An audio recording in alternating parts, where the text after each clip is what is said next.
will stay reasonably mild. Temperatures mostly above freezing, but pockets of frost possible with some clearer skies over northeast England and northern Scotland.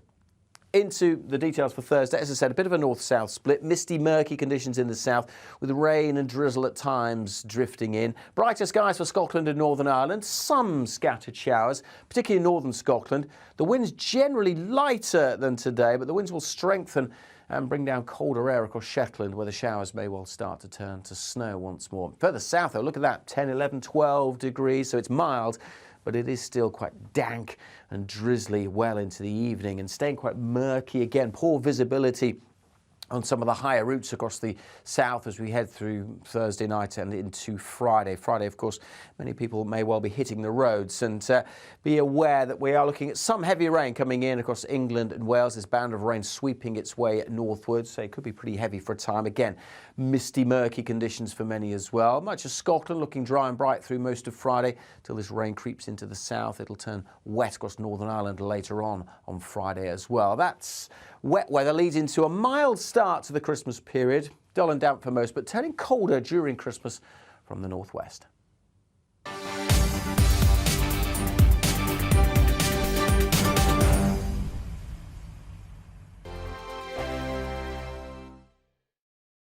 Monday to Thursday, 9 p.m. till 11 p.m. Join me, Dan Wootton. I'll bring you the sharpest takes and hottest debates. Do you not believe in prisons? I don't believe in prisons. I'm completely stunned. I guarantee you there'll be no spin, no bias, no censorship. I actually was personally quite offended by it. And no reason to go to bed. So I guess they've always been quite woke. That's Dan Wootton tonight on TV, radio and online. Monday to Thursday from 9 p.m. till 11 p.m. on GB News. The People's Channel, Britain's news channel. Every morning from 6 o'clock, we'll wake you up with GB News Breakfast with all the stories you didn't know from the night before. So whether it's serious news, entertainment, or your own views from all over our great nation, we're here to kick off your day with a smile. The national media should be reflecting and reporting what's happening here. You will notice the northwestern accents. Whether you're with us on TV, radio, or online, every morning, it's breakfast from 6 a.m. Hope you can join us. Join me every Sunday at 6 p.m. for Gloria Meets. In exclusive interviews, I'll be finding out who our politicians really are and what they really think. It's something that you would never want anyone to suffer. I didn't know what channels there were. I didn't think I'd be believed. I must have weighed about 7 stone and I'm 5'8". My instincts was to sort of cover this up. I mean, clearly that was a mistake. Join me every Sunday at 6 p.m. on GB News, the People's Channel, Britain's news channel. Hello there, it's Eamon Holmes here from Breakfast on GB News. We're not just on your television and your screens, you know. We're on DAB plus digital radio, so you can listen to your favourite shows on the move. If you've not yet listened to GB News Radio, it's very simple. We're on your radio player and TuneIn apps, on your smart speaker, phone or tablet, or online at gbnews.uk. Take us with you wherever you go. GB News Radio. You never have to miss a moment of the People's Channel. My name's Tom Harwood and join me 9:30 a.m. every weekday for The Briefing, your one-stop shop for everything you need to know about what's going on in politics today. I wonder if this is a deal that might need to be like the biscuits in this factory, twice baked. Is there not an opportunity here to win out against the extremes? Tom Harwood, GB News. What are you going to do about it? Things should have been done differently, and they certainly are being done differently. Don't miss it. The Briefing with me, Tom Harwood, 9:30 Monday to Friday on GB News. Hello, I'm Simon Evans. Join me on GB News for Headliners at 11 p.m, where I'll be joined by two of the country's top comedians as we take a look at tomorrow's newspapers tonight. If it's a big story, we'll be covering it, I guarantee, but we'll also have some fun along the way. That's GB News Headliners at 11 p.m. We won't put you to sleep, unlike some of the other paper review shows out there. So join us, 11 p.m, 7 nights a week.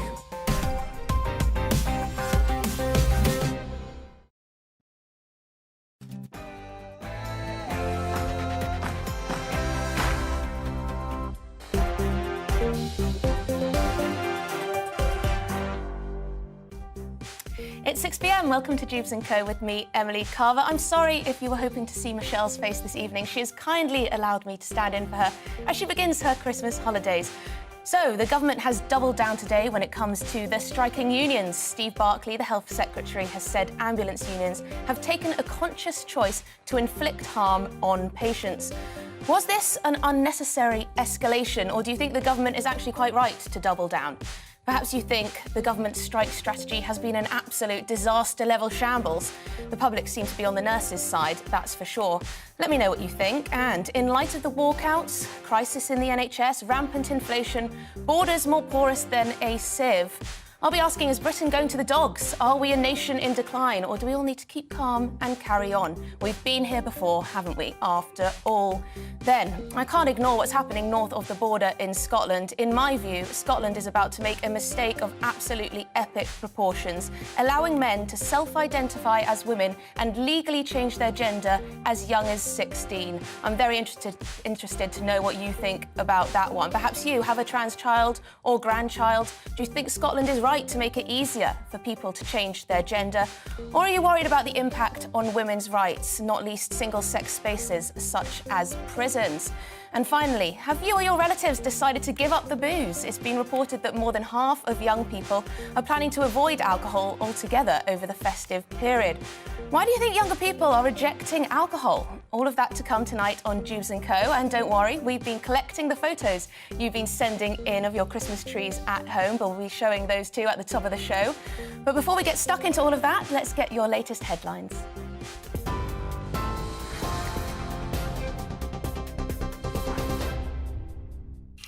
Emily, thank you and good evening to you. Well, the top story on GB News today is that ambulance unions have been reacting angrily after the government accused them of making a conscious choice to harm patients by going out on strike. What do we want? When do we want it? What do we want? When do we want it? Well, the Health Secretary, Steve Barclay, claims that the unions are refusing to work together with the government at a national level on how paramedics will cover emergency calls during strike action. Unite's Sharon Graham says the Health Secretary's comments are a blatant lie and an embarrassment for him and the government. The GMB union has called the comments insulting, and Unison's General Secretary Christine McAnay says Mr Barclay doesn't even want to discuss pay. We sit down in a room, you have a bit of give and take on both sides. But I'm getting nothing from him or from this government. All they're saying to me is, we can't negotiate about pay. And where does that leave us? One of the reasons the ambulance service, the NHS, is in such a dire state is because they haven't invested in the workforce. So people leave. Those who are left are under increasing pressure. These people don't get meal breaks. They hardly get a day off. They work excessive overtime because it's the only way the service can run. Well, the Health Secretary, for his part, maintains the government is trying to work constructively with the trade unions. Clearly, we will need to look at the data from today to see whether the exemptions that the trade unions have promised materialise. They've said, on the one hand, they want to cause maximum disruption, but on the other hand, that they don't want to cause harm to patients. So we've tried to work constructively with the trade unions, but of course, if we see significant patient harm, then as a government we will need to look at what is done in terms of minimum service levels. Well, paramedic Paul Turner says despite today's strike action, patients should feel safe and that ambulance workers are responding to emergencies. We have responded to the life and limb calls that have come in. So as far as we're concerned, there's been no issue to patient care today. What is amazing today, though, is the amount of calls that we normally see coming in, we aren't seeing today. Those calls are significantly lower than what we normally do. And therefore, today, you know, these patients will be getting better treatment than what they do any other day. Meanwhile, nurses in Scotland will announce strike dates for the new year. That's after the Royal College of Nursing members overwhelmingly rejected the latest pay deal from the Scottish Government. 82% voted against the offer, which ministers have said ensures NHS staff in Scotland remain the best paid workers in the UK. Well, away from strikes, and a man who admitted murdering his pregnant partner and 3 children in Derbyshire will spend the rest of his life in jail. Damien Bendall was given a whole life order for killing Terry Harris, her children Lacey and John Paul Bennett, and Lacey's friend Connie Gent in Killamarsh in September last year. The prosecutor told the court they were brutal, vicious and cruel attacks on a defenceless woman and young children. The Home Secretary has been saying the government's actively considering the use of cruise ships to house asylum seekers. Suella Braverman says the vessels, along with disused holiday parks and former student halls, are among options being looked at to help reduce the reliance on hotels. She told the Lords Justice and Home Affairs Committee that hotels are an unacceptable cost to the taxpayer and alternative sites are needed. The Home Secretary also addressed the delay in sending migrants to Rwanda. We are returning people almost every week to various countries around the world. We do that through scheduled flights, we charter flights. So we're in a variety of discussions with several airlines for lots of different destinations. When it comes to Rwanda, at the moment, the delivery of Rwanda, i.e. removing people to Rwanda, is on pause. It's on hold whilst we are going through litigation. Suella Braverman. Now, a man has pleaded not guilty to the murder of Olivia Pratt-Corbell. The 9-year-old was shot by a gunman who chased a convicted burglar into her home in Liverpool in August. Olivia's family was at Liverpool Crown Court when Thomas Cashman appeared via video link. Some of them were seen shaking their heads as pleas were entered. And the High Court has ruled the government's post-Brexit settlement scheme, which would mean EU citizens have to reapply for the right to live and work in the UK, is unlawful. The Independent Monitoring Authority, a body set up to oversee citizens' rights, argues Britain is breaching its withdrawal agreement with the EU.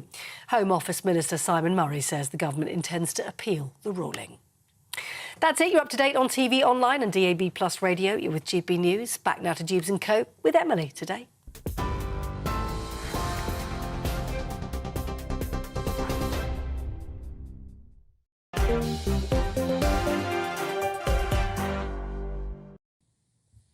Welcome to Dewbs & Co with me, Emily Carver. So let me introduce my panel. With me until 7, we have rapper and podcaster Dewbs, who has come all the way into the studio. I'm used to seeing him online, down the line, on the screen, but here he is right with me this evening. And we also have author James Bloodworth. We'll be talking about your book, actually. I had a little read of the reviews, and it sounds quite interesting and relevant to our talks about strike action anyway. Now, I want to know all your thoughts throughout the show. Please do get in touch with me. What do you make of what's going in Scotland when it comes to children being able to legally change their gender if this bill goes through Parliament? And what do you make of the strike action? Do you think Steve Barclay, the Health Secretary, is right to double down when he talks about the NHS and ambulance unions putting patients' lives at risk? Please do get in touch with me, gbviews at gbnews.uk or on Twitter at gbnews at Carver Emily. Now, last night, Michelle and the team introduced a new graphics system, which I'm going to be trying to use right now, if I can just log in. Oh, the picture is up on the screen. Now, this is a picture from Claire and her daughter, who I believe sent in this beautiful-looking Christmas tree. She's one of our youngest viewers, and she took the time to send in a picture of her fabulous nutcracker tree, and she even stayed up to watch it. However, we didn't get to the picture last night, so we wanted to make a point of playing it tonight. I think if you can see that, it looks pretty stunning there. Now, we're going to go through the rest, but I need to just log into this system. They haven't taught me very well how to use it. Let me just see. Oh, here we go. Anne. Let's have a look at this one. Anne has sent in her picture. She says, I'll be spending my Christmas here with my family. That looks pretty idyllic. To be fair, that looks absolutely stunning. I'm not sure where she is, but it looks like a rather nice pad you've got there, Anne. We've also got Katie, who's written in. She says, this is my tree. Merry Christmas, Emily. Thank you, Katie. Merry Christmas to you as well. Mark from Sheffield. That's rather nice. Very classy-looking tree. He says it's homemade with a market tree base. That's rather nice too. Not enough presents underneath that Christmas tree, I think. Mike says, hi, Emily. Here's my Christmas tree. That's very nice. A little bit skinny for my liking, I think. I prefer a bigger bottomed tree in my house, personally. And then let's look at one more. Well, two more. Laura, our beautiful tree. That's a tree at night. Please do keep these coming in. It is really nice to see you at home and on radio. Those listening on radio, you won't have a clue what I'm talking about, but we have people all over the country, all of our viewers, sending in beautiful pictures of their Christmas trees and of their living rooms that are looking rather festive and cosy. That's Laura's tree. And lastly, last but not least, Gillian. Hi, Emily. Our 11-foot tree and the stockings are for our dogs. Happy Christmas, she says. Jill in Southport. Thank you very much for sending that in. You were sending those in all yesterday, I believe, for Michelle when she was here in the studio. So thank you very much indeed. Now, we're going to go to the biggest story of the day, apart from your Christmas trees, of course. That's the ambulance strikes. We've been warned by the government to avoid risky activities. That includes, apparently, drinking, driving, also drink driving, presumably, playing certain sports. That's because there may not be ambulances to bring people to hospital if you get hurt. Today, Steve Barclay, the Health Secretary, went in on the unions as well. He says, the ambulance unions have taken a conscious choice to inflict harm on patients. He's also opened the door to banning paramedics from taking strike action in the future. However, despite all this, polling from Savanta shows, in the case of nurses at least, public support is higher than it was back when the strikes were first announced. And when it comes to ambulance strikes, the majority of people, according to a YouGov poll, think that the government are to blame for striking ambulance staff, not the ambulance unions. So has the government got this right? James, has the government's strategy... Well, is there a strategy? I mean, the government strategy at the moment seems to be a very hard-line strategy, seems to be kind of at the Margaret Thatcher playbook of, oh, we won't negotiate with the unions on pay at all. And I think while that may have worked in the 1980s, in the aftermath of the winter of discontent, I don't think it's a very good strategy, as we see from the polling, with the ambulance and nurses, because, I mean, over 50% of people at present blame the government for the nurses' strike and the ambulance drivers' strike. And one of the reasons for that is the NHS is already in a mess. So when the health ministers say that, oh, people are going to have to wait this long for an ambulance because of the strike, well, the average wait for an ambulance is already over an hour in the country in normal times. This is one of the reasons why ambulance paramedics are on strike, because they say there aren't enough staff and therefore we can't get to people in time to basically sometimes save their lives. And with the nurses, NHS is massively short of nurses. 1 in 10 nursing positions is unfilled at the moment. So I don't think, as a government, as a country, we should be making the NHS a more inhospitable place for nurses. We need to encourage more people to work in the profession, because that's the only way we'll get the NHS to be performing properly again. But is not the difficulty, seeing it from the government's point of view at least, that if they're seen to give in to one group of public sector workers, to one union, the union that may shout the loudest or has the most public support, that they'll end up having to give, well, high pay rises across the board throughout the public sector, and that would just be financially unsustainable at this point. They need to level with us. I mean, I think so. The union's asking as a negotiating position for 19% pay rise. Nobody believes they're going to receive that. The union themselves don't believe that. That's a negotiating position. You go in with your strongest hand, and then you reach a kind of agreement with the government. Problem is, at the moment, I think the government's making a mistake, is that it won't even talk about pay with the union. It won't even find some middle ground. So you have both parties in this standoff, and then the people of Britain are the ones who suffer for it. It does seem like they've taken a bit of we don't negotiate with terrorists type line. I mean, it's quite remarkable that the government is putting out messages to warn us against drinking and playing certain sports. Yeah, I mean, the line about not negotiating with terrorists, I mean, I think even that is debatable, but we're not talking about terrorists here. You're talking about NHS workers. I don't know all the ins and outs and the details of paramedic and nurse pay, but I know certainly for doctors who work in the NHS, I know for over the course of the past several decades, in terms of real wages and when you factor in inflation and cost of living, it's been at best fairly stagnant, if not has somewhat declined over the years. The reason why it's a struggle to get people to work as nurses and to work as doctors and so on for the NHS in the UK is because the incentives are honestly not great at this point. I think that if you are going to have a country and a society where you do have this form of socialized healthcare, people can have a political debate about whether or not that's the right way to do it. But if you have got that, then I would certainly think that you have to incentivize the people who are working in it. And yeah, but Zubi, is there not a moral question here, regardless of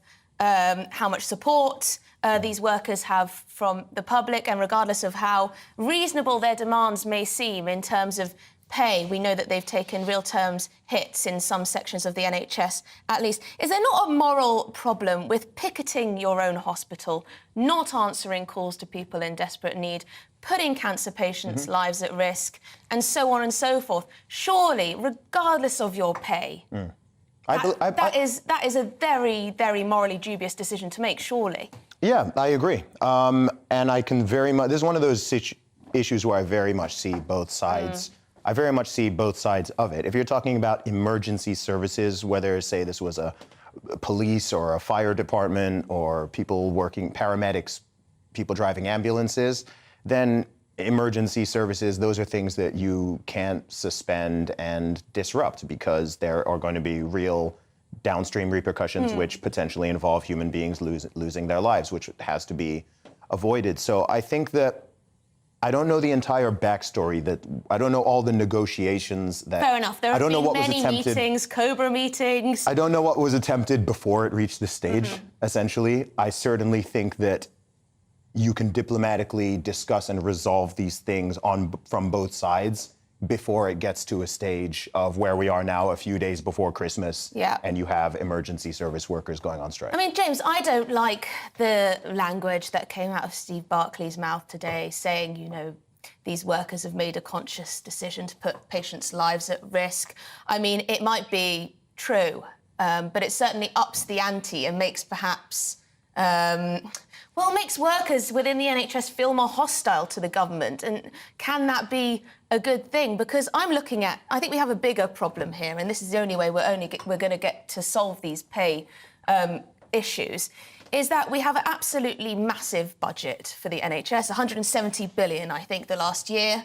That's a huge amount of money. It goes up every year, regardless of what people may say to the contrary. Why on earth is not more of this money going to where people want it? Frontline staff, nurses, doctors, and hospital beds. Yeah, I mean, this is part of the irony of this issue with under-recruitment of nurses, for example. In the NHS spends, I think it's close to 10 billion a year on agency staff, because if you bring in agency workers, you have to pay them more than you do for NHS employed staff. And that must wind up nurses a lot, who see an agency worker come in on 3 times what they're earning or whatever. Yeah, and I think it would cost the NHS 1.7 billion,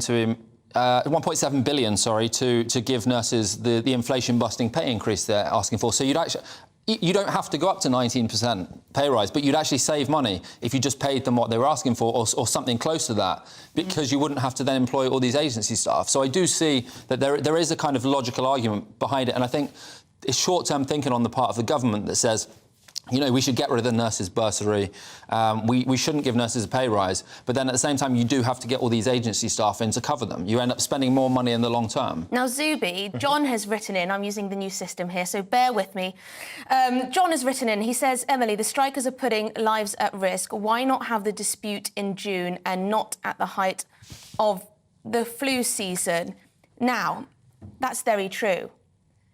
It's hard not to think that these trade unions are choosing a particularly difficult and important time in people's calendar in order to inflict as much damage or pressure on the government as possible. That's the morality question, isn't it? It is.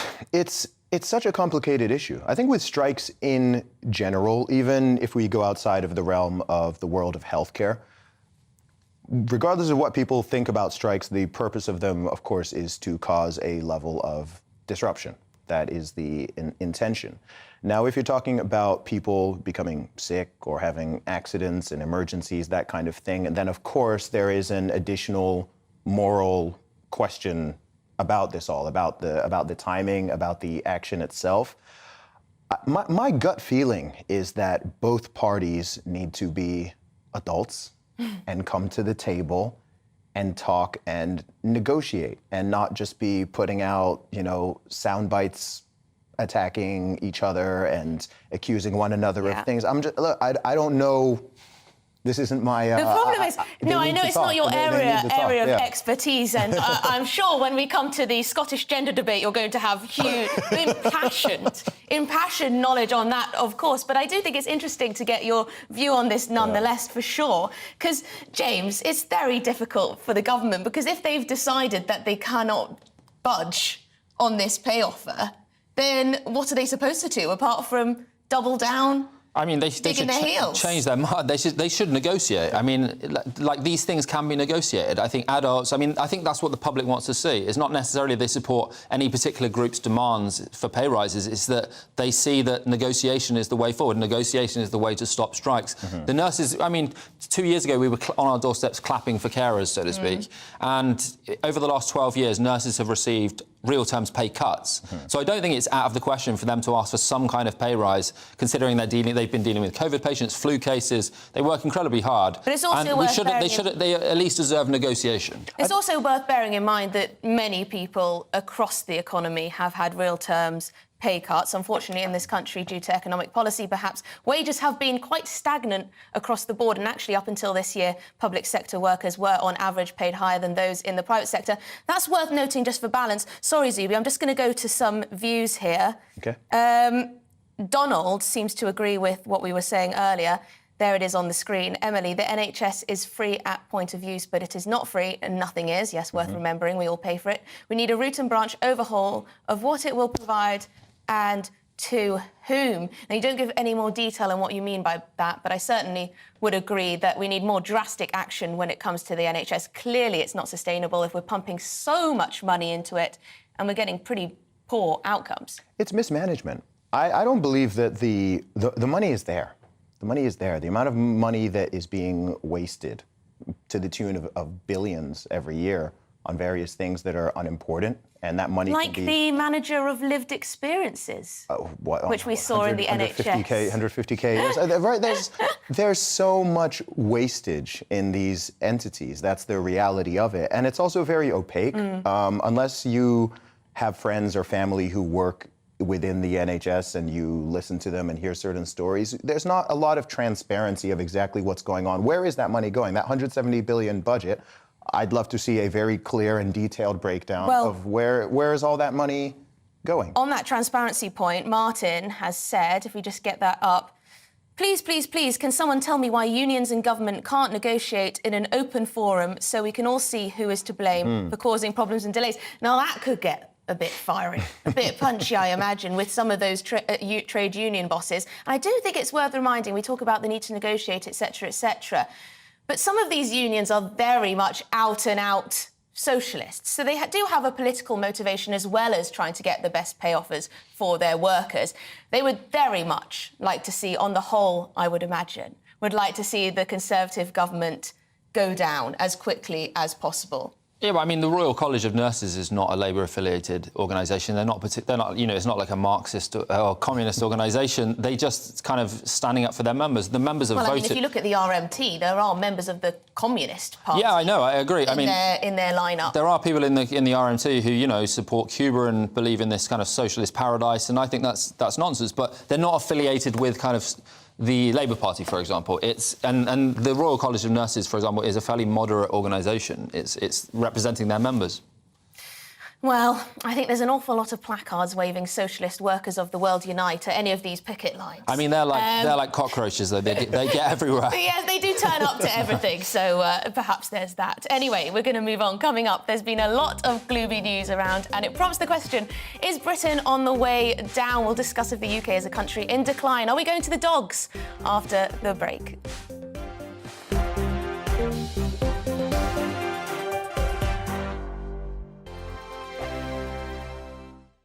We are GB News, and we'd like to say thank you to each and every one of you for bringing us your conversations, for helping our great nation find its voice. We are here for you on radio, television, and online, across England, Scotland, Wales, and Northern Ireland. It's not the BBC, you know, you actually get your facts right. We are proud to be GB News, the People's Channel, Britain's news channel. Monday to Thursday, 9 p.m. till 11 p.m. Join me, Dan Wootton. I'll bring you the sharpest takes and hottest debates. Do you not believe in prison? I don't believe in prisons. I'm completely stunned. I guarantee you there'll be no spin, no bias, no censorship. I actually was personally quite offended by it. And no reason to go to bed. So I guess they've always been quite woke. That's Dan Wootton tonight on TV, radio and online. Monday to Thursday from 9 p.m. till 11 p.m. on GB News. The People's Channel, Britain's news channel. Hello there, it's Eamon Holmes here from Breakfast on GB News. We're not just on your television and your screens, you know. We're on DAB plus digital radio, so you can listen to your favourite shows on the move. If you've not yet listened to GB News Radio, it's very simple. We're on your radio player and TuneIn apps, on your smart speaker, phone or tablet, or online at gbnews.uk. Take us with you wherever you go. GB News Radio. You never have to miss a moment of the People's Channel. Join me every Sunday at 6 p.m. for Gloria Meets. In exclusive interviews, I'll be finding out who our politicians really are and what they really think. It's something that you would never want anyone to suffer. I didn't know what channels there were. I didn't think I'd be believed. I must have weighed about 7 stone and I'm 5'8". My instincts was to sort of cover this up. I mean, clearly that was a mistake. Join me every Sunday at 6 p.m. on GB News, the People's Channel, Britain's news channel.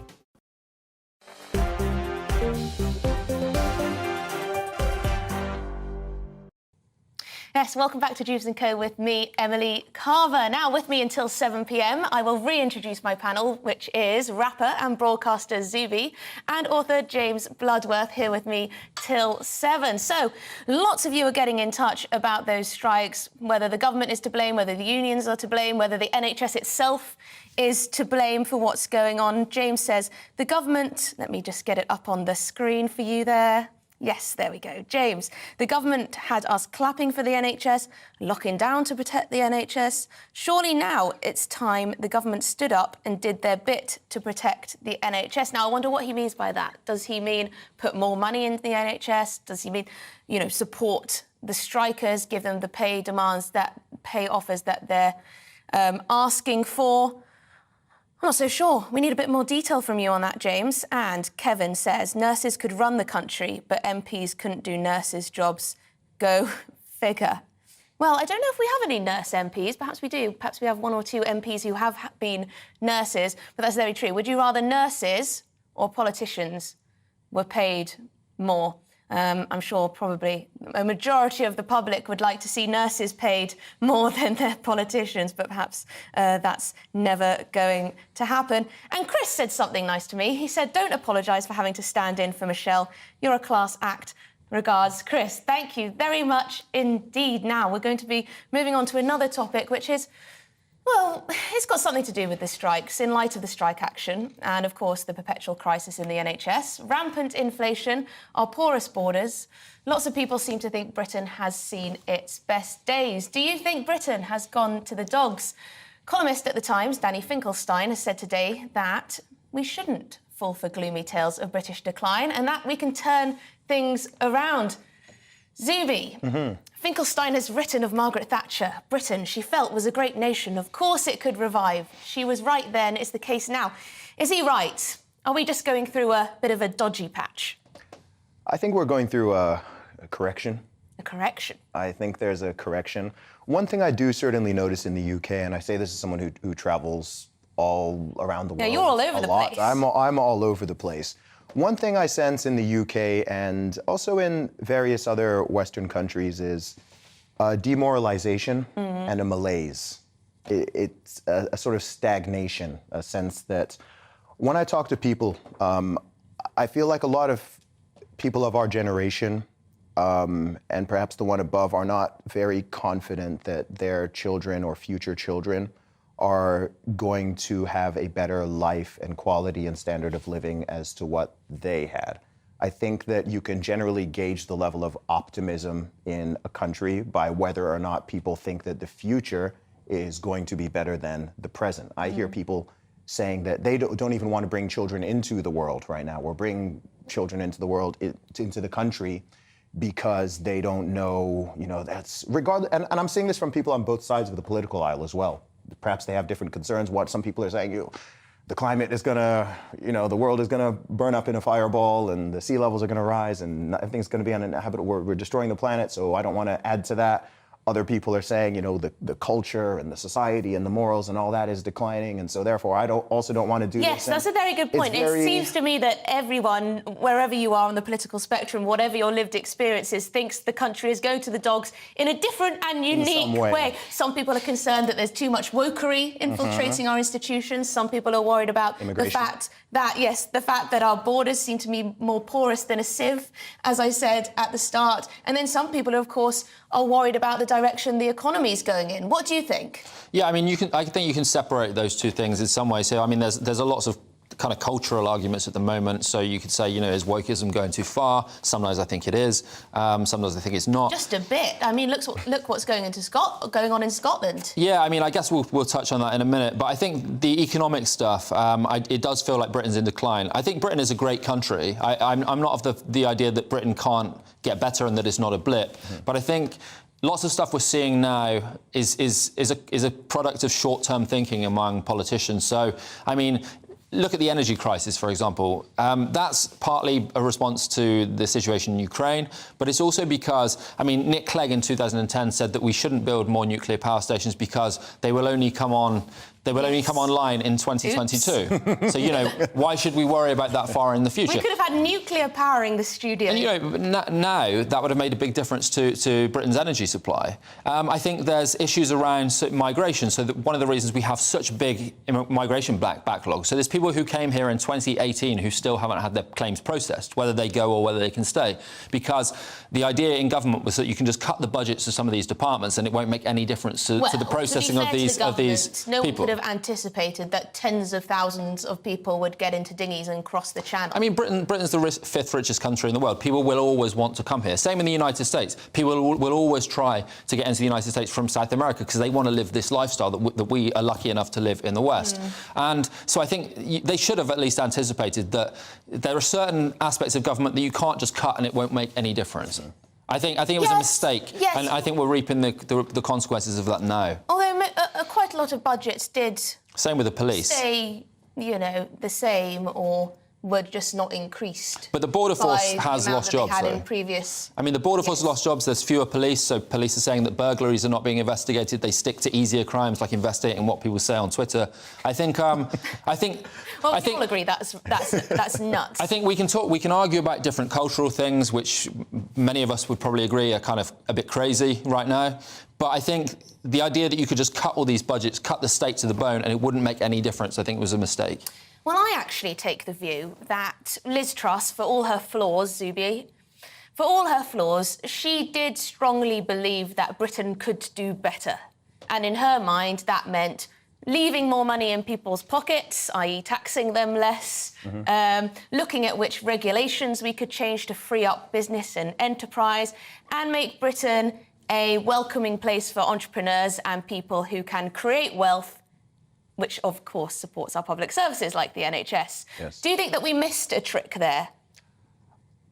I don't know if it was specific. With some of those ideas, absolutely. And I'm someone who's in that category. I'm an entrepreneur myself. I run a small business, and I look at various places of the world, and I'm like, okay, what is offering me, which place is offering what works for me? And there are millions of people in that position. And right now, there are many places that have a better offering than what the UK which does. Places, sorry to interrupt you, Zubi, but which places do you think are better than Britain to live? Florida?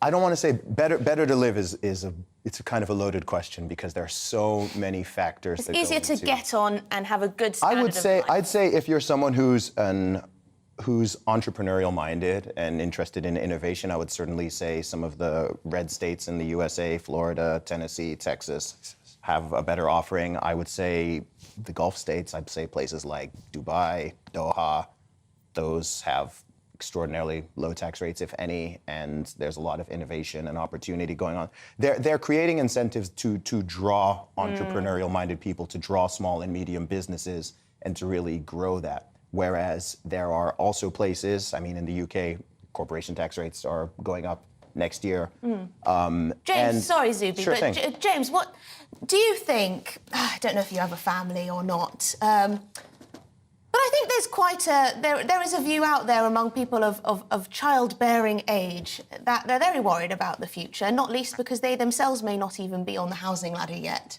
Yeah, I mean, I don't have children, but I mean, I can see, I mean, I live in London, I rent in London, so I can see, for example, the crisis around housing. And it feels at the moment, so it's very hard for private companies to build houses because there are too many regulations, there are too many, there's too much kind of giving in to NIMBYism from the political class. So, I mean, to me, that's not a left or right-wing argument. I think we need more social housing, but I also think we need to free up planning laws so that private companies can also increase the supply of houses. So I mean, there's a complex problem there. I don't think it's necessarily a right or left thing. But I mean, there is a sense that as Zubi said as well, that Britain is not necessarily the place you would want to bring children into. With entrepreneurs, I mean, the infrastructure in Britain, broadband, for example, is much poorer than when I've been in the United States, where everywhere it seems you can have access to free Wi-Fi. Whereas here, if you go outside a city, it's almost non-existent. Let me just apologise to our viewers sitting at home. You know, it's the run-up to Christmas, and we're talking about whether the country is going to the dogs. I'm hoping we can bring some Christmas cheer. At least we showed you lovely pictures of Christmas trees at the start of the show. So there was that to keep you cheery. Perhaps you disagree with my panellists and think that Britain will be Great Britain once more, just after this little blip. Now, coming up, a pretty disturbing story in my view, another one. The Scottish Government is poised to allow children as young as 16 to legally change their gender without even a medical diagnosis. Is this a case of live and let live, or is there something more sinister going on? We'll get stuck into that debate straight after the break. Stay tuned.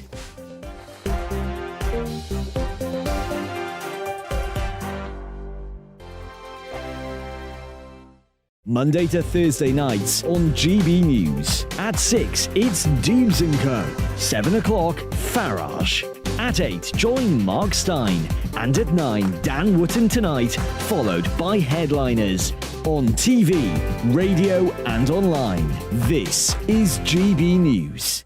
We are GB News, the People's Channel. Why not take us home with you by visiting the GB News shop at gbnews.store. You'll find all the official merchandise, a really good present actually for yourself, your friends or your family. We ship across the UK mainland at no extra cost. GB News, the People's Channel. Here on GB News Live, we'll be keeping you in the picture, finding out what's happening across the country and finding out why it matters to you. We'll have the facts fast with our team of reporters and specialist correspondents. Wherever it's happening, we'll be there from 12 noon on TV, radio and online. GB News, the People's Channel, Britain's news channel. Monday to Thursday on GB News, it's Bev Turner Today from 10 a.m. We're going to be here for you, our GB News family, to keep you up to date, but also make you smile. There's a guy who went from puberty to adultery. And I can't wait to bring a few of my own opinions. I have no time for cultural totalitarianism. We'll engage in passionate, but always polite debate, with your thoughts and opinions at the centre of it all. Only on GB News, the People's Channel, Britain's news channel. Hi there, it's Stephen and Anne. At breakfast from 6 a.m, you'll always be caught up with everything you need to know, the latest headlines, opinions and debates. We'll bring you the good news and the bad, but most of all, we're here for you. Remember, send in your views and let us know what you would like us to talk about. That's because we're your news channel. And every morning at 6 a.m, it's breakfast on GB News.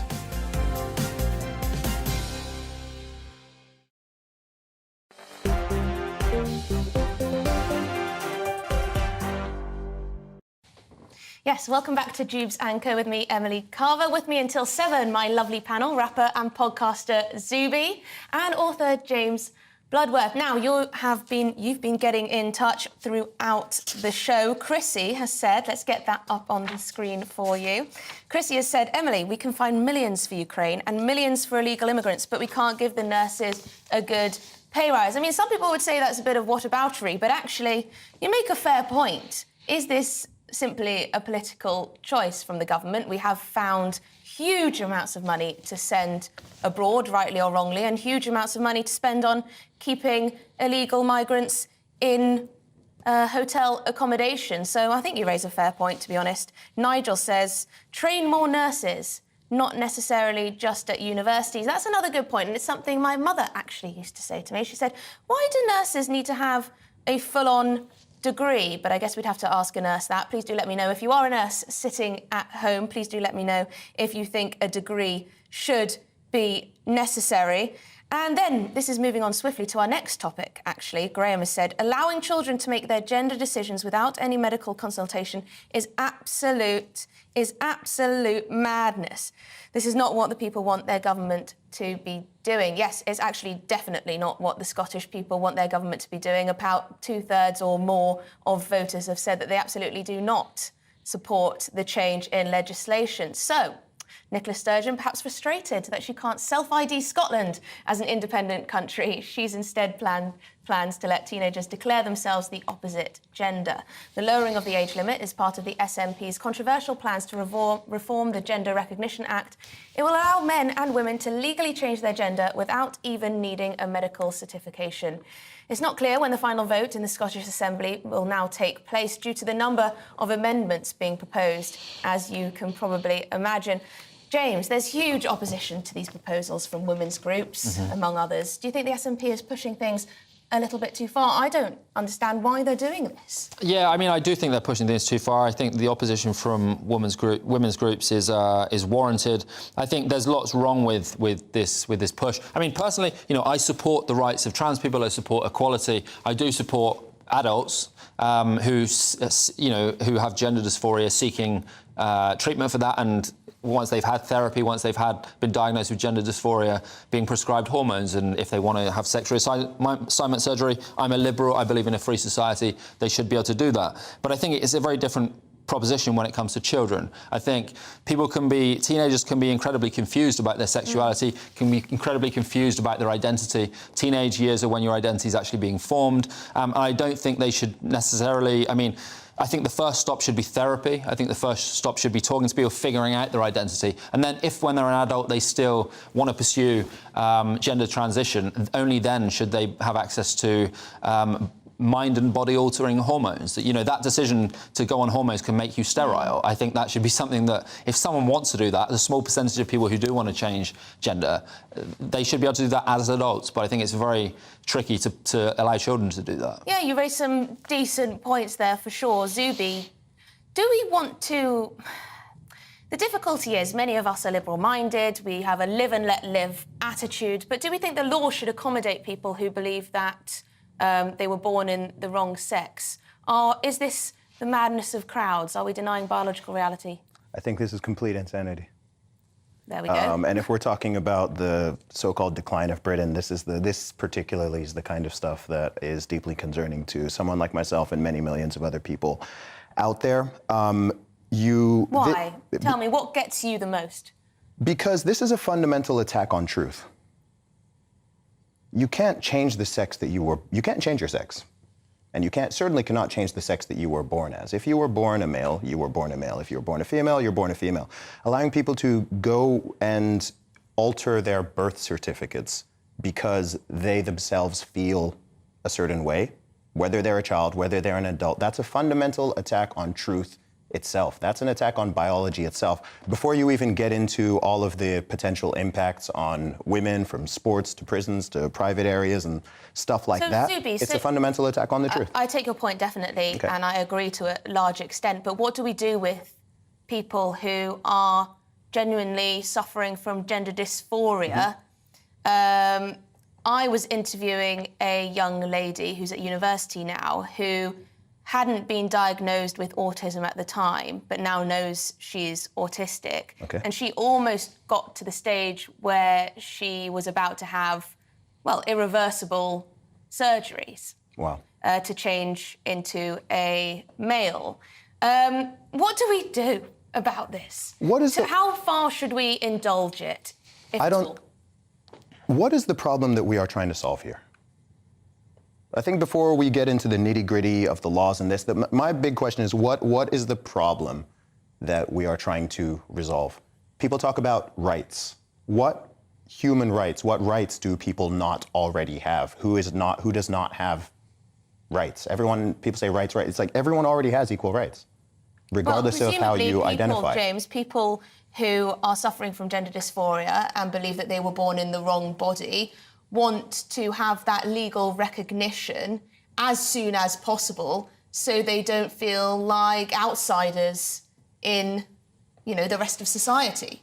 Yeah, I mean, I think... Is that fair to say? Yeah, I think so. I mean, I think if we strip it down just to biology, look, you can't change your sex. You can change your gender, but you can't change your sex. At the same time, you know, if somebody has undergone hormone treatment, HRT, they've had a sex change, I don't have a problem personally using the pronouns they would like me to use, because just courtesy, just out of courtesy. And I do think there's an issue with, say, a prison. Say you have a male who's transitioned to become a woman and they commit some crime and they're put in prison. Should they therefore go in a male prison or a female prison? I think, look, I think this is complex. If someone's gone through the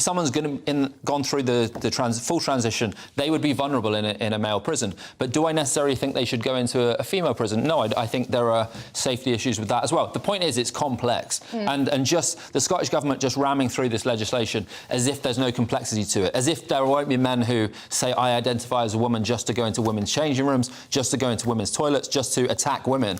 That is a massive issue. It is a massive issue, and it's amazing how people deny the realities or deny that there may well be trade-offs when it comes to different groups' rights. I mean, the Tory MSP Russell Finlay, he proposed that people on the sex offenders register are not able to get a gender recognition certificate due to the fact that the document is obtainable without any medical diagnosis and, of course, could lead to essentially men being in prison. Let's be real. That was voted down. Let's be real. This is common sense. There have already been situations that have happened, specifically in the USA, where suddenly women are starting to get pregnant in prison. How is that happening? Let's think about this. Do you have evidence of this? Do I have evidence? It's out there. You can Google it. We'll Google it later. I think in New Jersey in particular, there were several women. And this happened after a male was transferred into a female prison. Of course, like this, I mean, it almost sounds like a South Park episode. I think 10 years ago, people wouldn't even be able to wrap their heads around the fact that people are considering that should be an idea. The idea that males should be competing with females in sports, in schools, in universities, and professional levels. It's complete insanity. It is and insanity. And I'd also go further. And the impact of this is also very one way, because this is going to hurt girls and women. Yeah. Right? Men are generally not overly worried about these things because no one's going to transition to a man and start taking away male records and putting men at risk or anything like that. It's a one-way threat. And I think the whole thing, honestly, the word is overused, but I think it's deeply misogynistic. Thank you, Zuby and James. I'm very concerned about young girls as well, who there seems to be some kind of social contagion in schools where girls are suffering from gender dysphoria, and it seems to be growing and growing every year. I'm not sure what that's all about. Now, coming up, apparently the youngest among us, that's Gen Z, are hoping for a dry Christmas. Are young adults giving up on the booze, and why?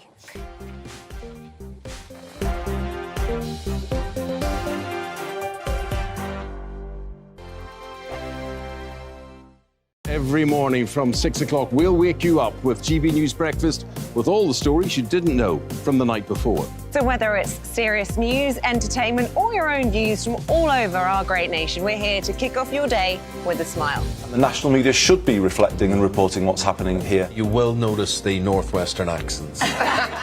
Whether you're with us on TV, radio, or online, every morning, it's breakfast from 6 a.m. Hope you can join us.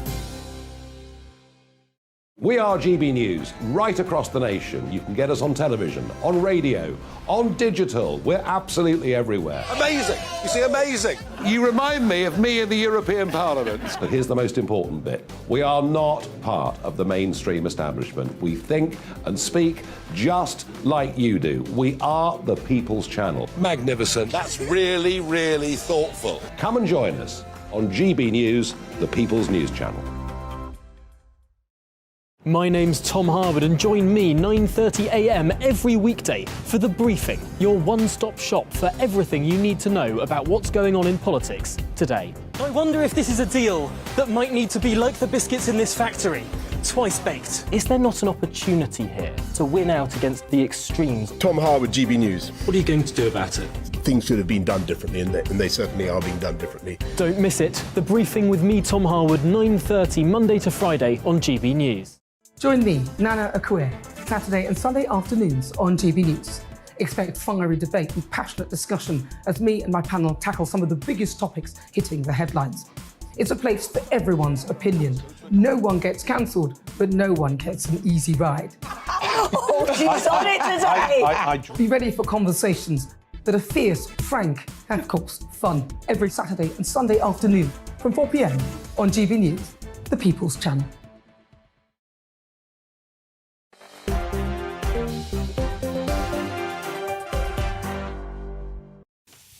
I'm just reading through all of your messages that talk about what's going on in Scotland in terms of men being able to self-declare their gender as a woman, if this bill goes through today. Sean says, as a husband and grandparent to 2 girls, God help any man identifying as a woman entering any female-only space if any of my female family members are present in it. Well, there's a down-to-earth response to the conversation. Welcome back to Dewbs & Co. with me, Emily Carver. With me, of course, until 7, my panel, rapper and podcaster Zuby, and author James Bloodworth on my right. So, while many of us will be raising a flute on the 25th, there is a new generation of revellers who are not so much revelling.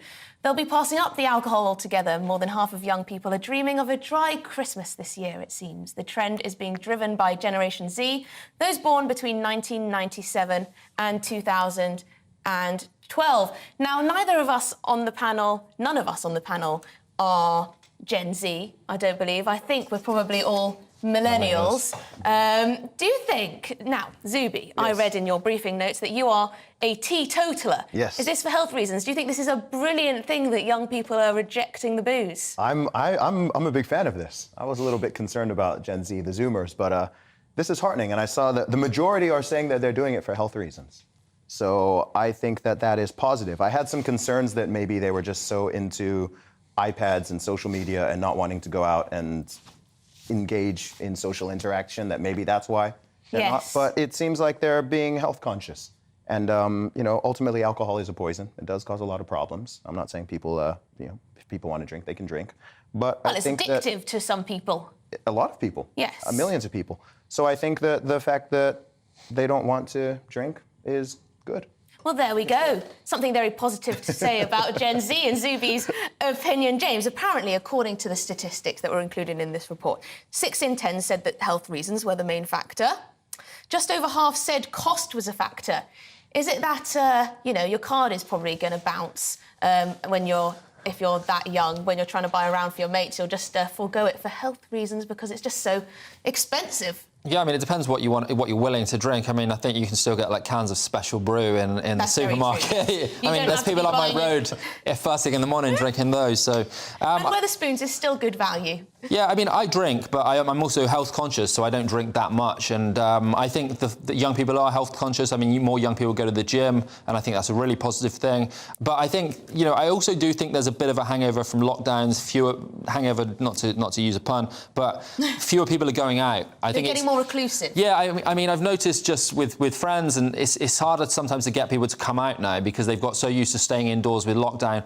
They order food online, they do their dating online, and it's kind of, people have become more social anxiety, and I think if it's partly driven by that, I think that is a shame. I think that's probably got a lot to do with it, Zuby, unfortunately. I mean, health concerns, definitely. There are so many health influencers. You do quite a lot of health influencing yourself, encouraging people to take back control of their bodies.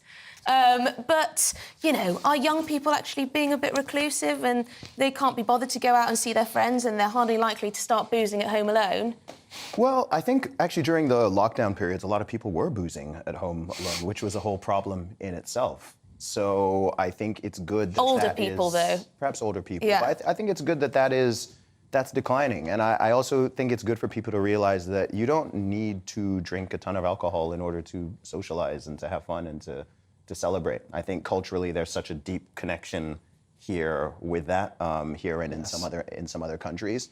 But I'd like to see that super tight bond broken. I think it's good for people to know that they don't have to, if they're going out, they don't have to drink, right? They don't have to go hand in hand. If you choose to and you want to, then that's fine. Apparently there's a bit of, just to finish very quickly, because we're going to have to go to Nigel Farage in just one moment, but, you know, the chief of alcohol-free winery Thompson & Scott, Amanda Thompson, said young people realise that they don't want to be caught drunk on camera, and Gen Z have learned the lessons after seeing their parents and elders embarrass themselves. So apparently this is all about not embarrassing yourself like your parents, which is a bit harsh. I'm going to have to say thank you to you, James Bloodworth, author, and Zuby, of course, podcaster and also rapper. Thank you very much for turning up this evening to help me along with covering Dewbs and Co. So I'll be back tomorrow as well, and Friday. Nigel Farage is coming up at the top of the hour. Nigel, what's coming up on the show? Thank you. Well, most of our country today sees an ambulance strike. And if people die directly as a result of it, whose fault is it? Is it the ambulance drivers, the trade unions, or is it the government? That is our big moral debate and dilemma this evening. All of that coming up after the all-important weather.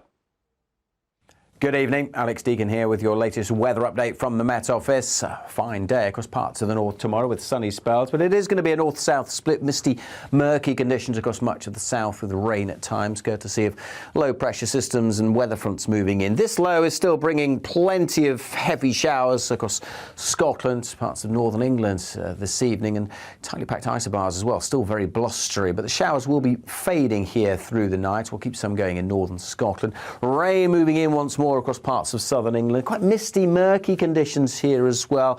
Some foggy conditions, especially on the higher routes. Staying quite mild in the south with clearer spells further north, 2 to 4 degrees Celsius, but most places above freezing to start Thursday. A grey day then across the south tomorrow with rain and drizzle at times, some of that rain drifting into parts of northern England. For much of Scotland, Northern Ireland, a drier, brighter day. There will still be some showers, chiefly over northern Scotland, and as the northerly winds set in here once more, it's going to turn colder, so those showers may start to fall as sleet and snow, but no chance of that further south with double digits, 11 or 12 in the south, so mild but murky, and that murky weather persists during Thursday evening. Again, some foggy conditions on some of the higher routes leading into Friday. A few more showers keeping going across Scotland and Northern Ireland into Friday, but the main focus for Friday will be this band of rain sweeping in.